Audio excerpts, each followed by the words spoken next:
just from those discussions, my question to you is, because you mentioned one of the episodes with Paragon Care, you started off with 3 people in one room, and I think you only had a little bit of money left in the kitty. Yeah, we were listed. Yep.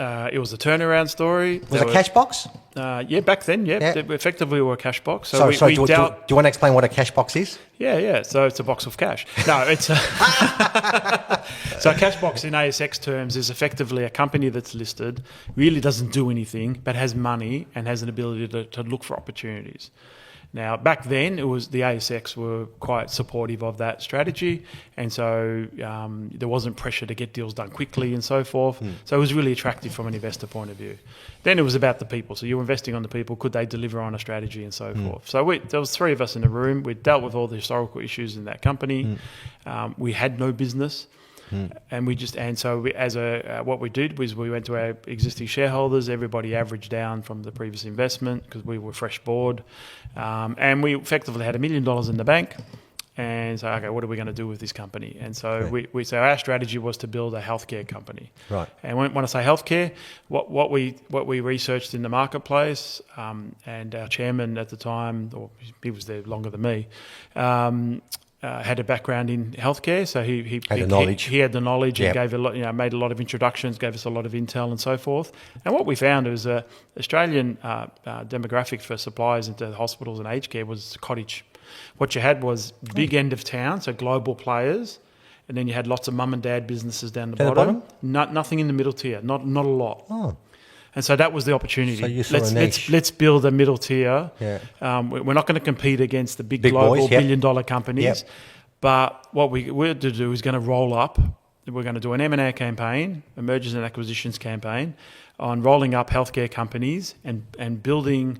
Back then, the analogy was BT Trust, funny enough. So BT Trust put out the first wrap account platform. And if people don't know what that is, effectively, historically, when you made investments, you put money in this fund manager and this fund manager, and they were different vehicles. Different vehicles. Yep. With a wrap account, what happened was all the fund managers went into the one platform, and you can choose. You just put your money into one platform, and you diversify your investment as you see fit, and you can move it from one to the other on a daily basis and so forth through one vehicle.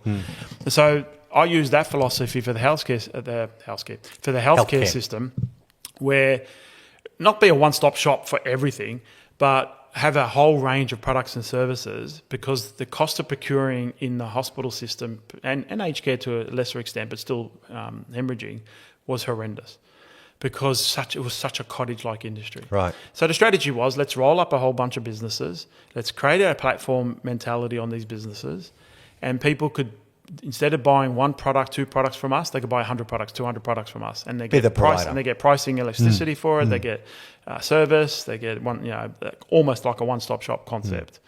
And so that's what we did. And so we did a couple investments, small ones at the beginning. Then we did our first investment into healthcare supplies.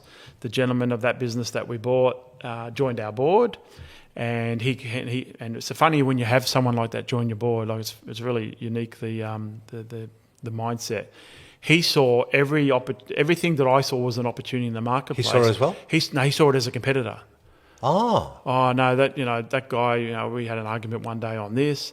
No, I'm not sure about that. But if you looked at the product range, it was all complementary.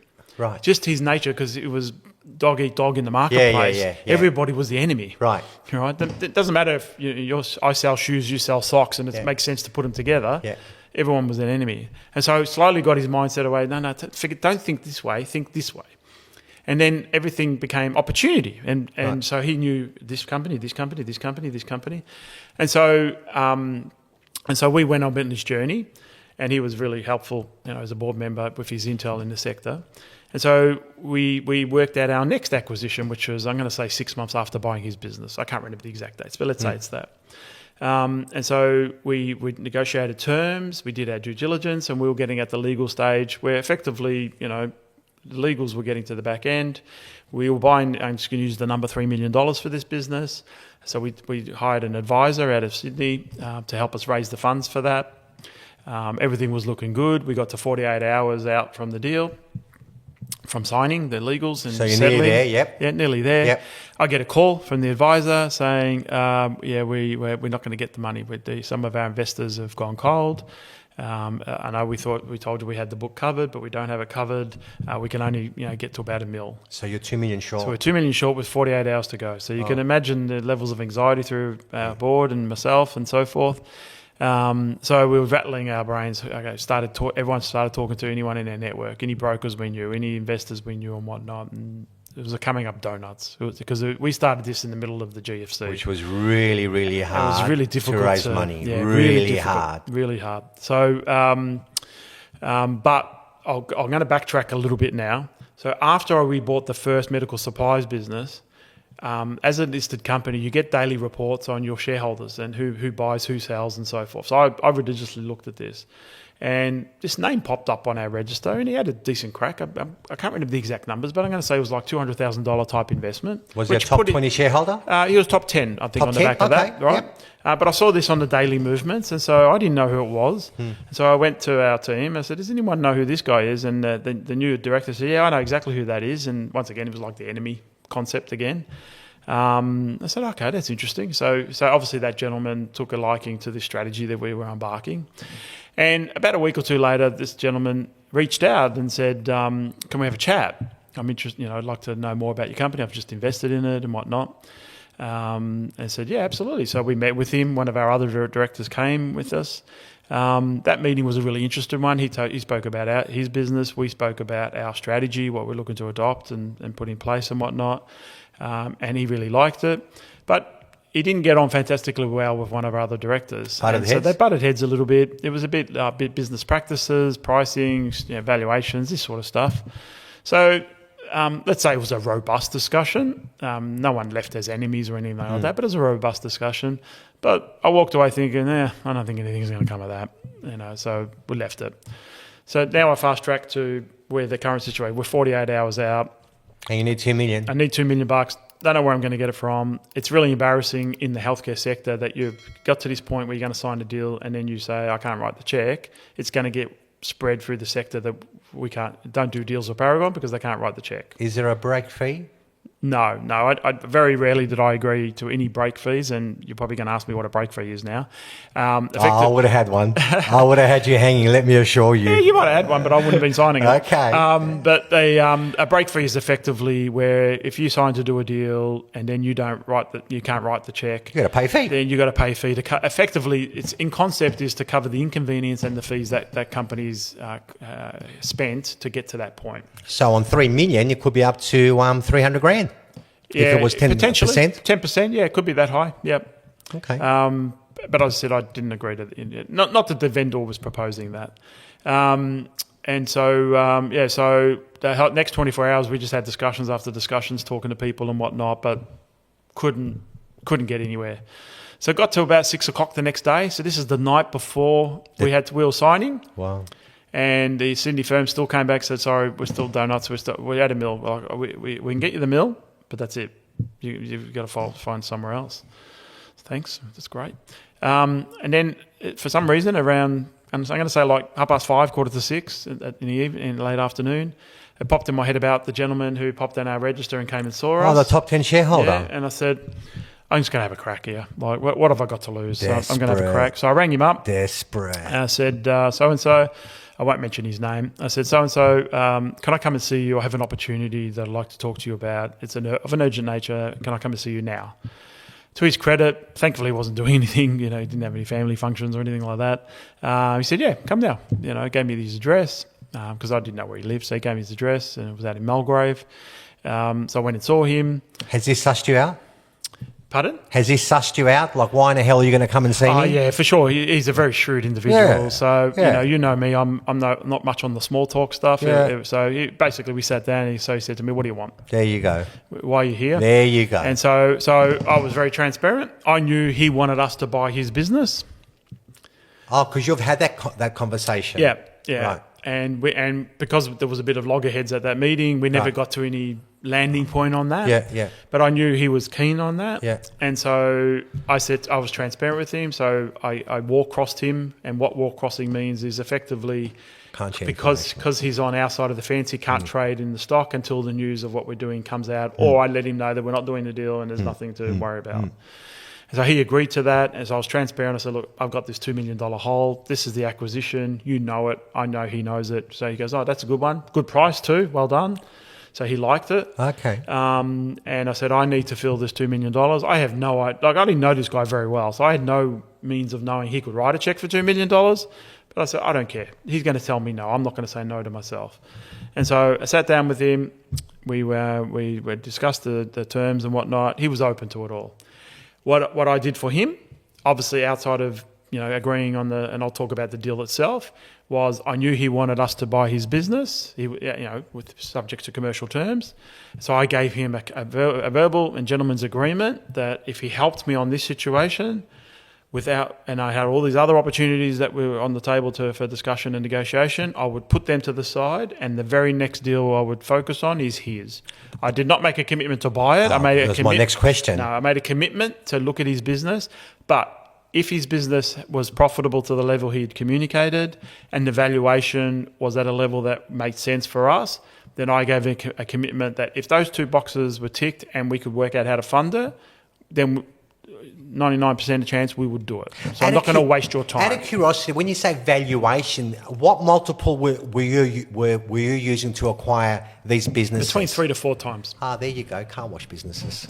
There you go. Yeah, between 3 to 4 times. So what you'll find is to get higher multiples, either you're a very high growth stock like a tech company or so forth, but in these types of businesses, they only get sold you've got to have 4 high times. profit. So because there's and you've got to be much bigger too. Yeah, so you might have 5 mil profit, 6 mil profit, yeah. then you'll get higher multiples. Yeah. But in that sort of 1 mil zone, you get 3 to 4. Yeah. And so he trusted me, and we shook hands. Bingo. The very next morning, he gave us the money. Bingo. We signed the deal. We settled. Bingo. Yeah. So that was that got us out of the shit. Wow. Because you made one phone call. Yep. At the end of the day, I mean, if I go back and you talk about your journey, how you needed to fill that $2 million hole. Sure, you may have rocked up at his doorstep, not knowing whether he can give you the $2 million. You just went and gave it all because you've only got the next day to actually close the deal. Yeah. Because you made a phone call. Absolutely. It's no different to the car wash guy that I spoke to a couple of weeks ago. He hasn't gone and spoken to his competitor. Yeah, he obviously does not have the hustle attitude. I'm a hustler, so I'm going to leave no stone unturned to try and get a deal done. And in looking back on the Paragon journey, it was the best phone call I ever made because not only did we get that deal done, then it set a benchmark and a template for things to follow. But what it also did is this gentleman, not only did he fund that acquisition, then we came to his acquisition, and it was the most attractive business I've ever seen. He had 80% gross margin. 80%. The profit was GP. Phenomenal. Wow. The only negative on this business was a high inventory business, right? But outside of that, at 80% margin, I think you can cop that. And so then we agreed on valuations, which was pretty much mirrored the same as the deal that he helped fund. So the same which multiple. Which is 3 to 4 times. 3 to 4 times. So with an 80% GP. Yeah. So then I said to him, okay, tick, tick, tick. The last area I said we had to cover was how I fund it. I said, you saw I had to come to you at the last minute to get this deal. So I've got no money. Yeah. So I don't have the money, but I want to do this. I want to go to the board and say, we want to do this. Are you open to working with me, a bit like our discussion on the vendor terms. Yeah. Are you open to working with me on a structure that is a win-win for both? And he said, yeah, tell me what you're thinking. So I said, what I'm thinking is, you've already invested in our company, so you're actually thinking you like to be on this journey, is my read of the room here. So how about you go full swing and join me on this journey? And the way we would fund this transaction is through equity in us, and a convertible note, an additional convertible note, so expanding the one you've already invested in. And so I can't remember all the numbers, but he took a serious amount of stock, shares in our company, a serious amount increment on the convertible note, all on the same terms, nothing changed. He didn't try and screw us or anything of that nature.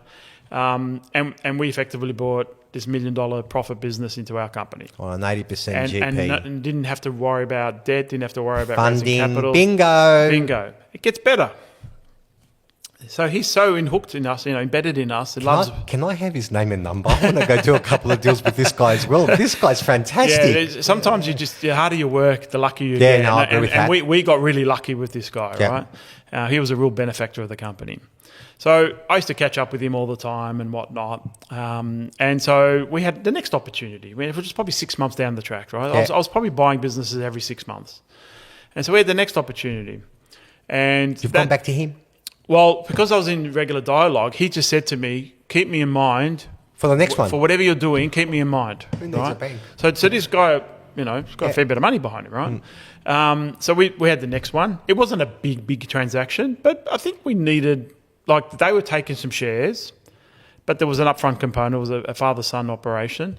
And again, vendor terms? No, so we didn't get vendor terms. Okay. We got the existing guy helped fund the next acquisition. So effectively, he helped us fund.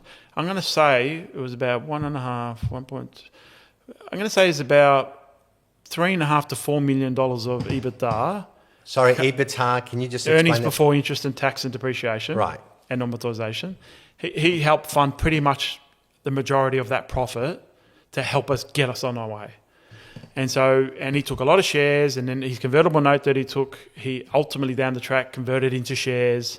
Because I think from memory it was like a 20% discount or 15% discount. So he got, So it's a good deal for him. Good deal for him. He was getting regular payments. He loved the whole, previous podcast we've been talking about a Gary investment, and so growth and relative yield. So he really loved that concept. So he's getting regular he was getting regular quarterly distributions from his interest, and he was getting capital growth on his shares. And pretty much every time we did a cap raising, he followed money in. So he kept putting money into the company.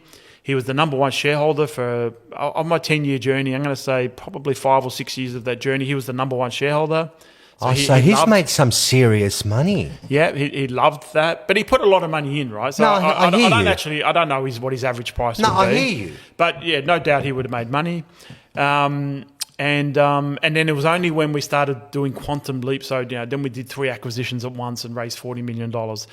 He obviously didn't follow his shareholding at that level, so he started, But by the end of my journey, he was still probably, I'm going to say, number 4, number 5 shareholder, something like that. And that's an example of, you hustle, you work hard, you get lucky sometimes, you come across someone who really loves the narrative of what you're building and so forth, the storytelling fits, and they back you. And this guy backed me.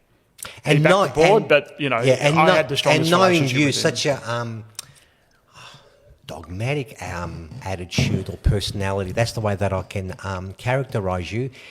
I would assume that going to his place at 6 o'clock, and for whatever reason, if it didn't work out, knowing how you operate, you would have kept going to all hours of the morning until you exhausted all avenues. Would that be a fair way to characterise you? Yes, absolutely. There you go. Absolutely. But I probably would have been in his house doing it and just wearing him down. Yeah. But yeah, he got it straight away. But it was a defining moment for our company because, as I said, in the marketplace, if you agree to deal and then you can't write the check, it's going to spread like wildfire. It's just too embarrassing, and so we would have to have probably pivoted our strategy. Who knows, right? But thankfully to him, he was our benefactor. He made it happen, and then we honoured everything we said we would honour. And we kept strong relationships with him, kept him informed without breaching, insider trading protocols. And it was a fantastic partnership where he was our benefactor when we needed it most, and then he went for the ride when we got because then we became a bit of a market darling in the I remember. Yeah, so we had a very, very appealing institutional investor base. So institutions are where super money goes and so forth. A lot of these institutions that focus on small caps and micro caps, we had a lot of them on our register. And by the time I finished at 2018, we'd built a company. I think was turning over about 230 million and doing about 35 mil of profit. There you go. Back from when he helped us, and so you can see a story. The impact he had to help us on our way to, and he shared that journey with us. And I would imagine, Mark, in your journey, even away from the ASX listed world, sometimes you look at businesses and you say, geez, that's a great business. I wonder if I can help you to expand it. Well, that's what I do now. So as I said before, I sit on boards, I do M&A advisory and so forth. And a lot of it is spotting opportunities. And I don't ever want to be a CEO again. I don't want to do that. I don't want people. I know why. Yeah, I don't like people. So you're so subtle. So it's one of your strengths. I can assure you, you're very subtle. Yeah, my face tells you everything. But I'm very keen to help other CEOs grow, learn from the good and the bad and the ugly of my world, where I can help them and they can learn from a lot of that. So a lot of what I do is working with like-minded CEOs who want to go on the journey themselves, and it's really exciting. It's great, and it's very rewarding.